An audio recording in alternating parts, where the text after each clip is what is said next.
Mga bata, walang skin type. Kahit bagong panganak pa yan, pwede nyo gamitin si Firmax kasi safe yung ingredients niya. Hindi siya nakakasira ng balat. Okay? Kaya wag nyo na itanong sa akin, Doc, pwede ba sa ganitong edad? No na. Kasi ang basis ko na lang mata. Yung mga member natin, sa kagustuhan bumilis yung paglinaw ng mata, lalo na doon may mga last week lang meron akong wellness caravan na ginawa yung company namin. Dala-dala ko si Firmax, merong bulag.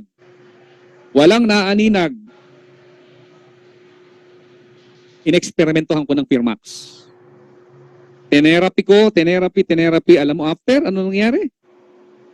Umiyak yung nanay. Kasi yung nakakakita ng liwanag yung anak. Yan. Eh ako, napaano rin ako. Sabi ko, hindi nga po, totoo, nakakakita kayo ng liwanag.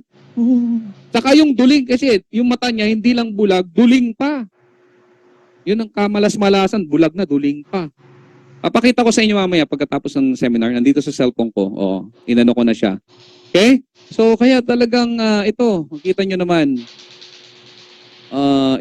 These are the amazing benefit of Firmax talaga na makita nyo. Okay, bakit ginagamit natin si Firmax although ito'y cosmetics sa iba't ibang mga sakit?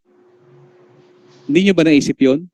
Ang hirap i-explain, di ba? This is cosmetic, pero ginagamit sa high blood, ginagamit sa paralyzed, ginagamit sa may cancer, ginagamit sa mga may bukol, ginagamit sa may mga diabetes, may infection. Why we are using Firmax for that kind of problem? Samantalang skin lang dapat. Ano bang advantage ng iniinom sa pinapahid? Okay, etong totoo.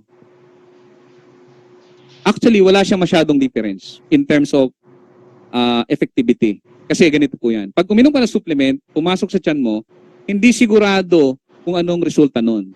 Bakit? It depends on your digestion. Pag pumasok yung sustansya sa tiyan at prenosis yun, meron bang scientist na makakahula kung anong mangyayari doon? Kaya marami, inom ng supplement, walang nangyayari. Marami akong ganyan. Ako, for many years, I'm a naturopathic clinician. Yung mga pasyente ko, hindi lang inom ng supplement, laklak pa. Bakit laklak? Kasi mega dose na just to take effect. Hindi umi-epekto. Bakit? Kasi depende yan sa tiyan ng tao. Kung mahina yung panunaw, tapon lahat. Okay? Anong difference pag sa skin? Sa skin, walang ganong process. Pag nilagay mo dito sa skin, the skin will absorb it and it will go direct to the bloodstream. Walang alton, walang pagbabago.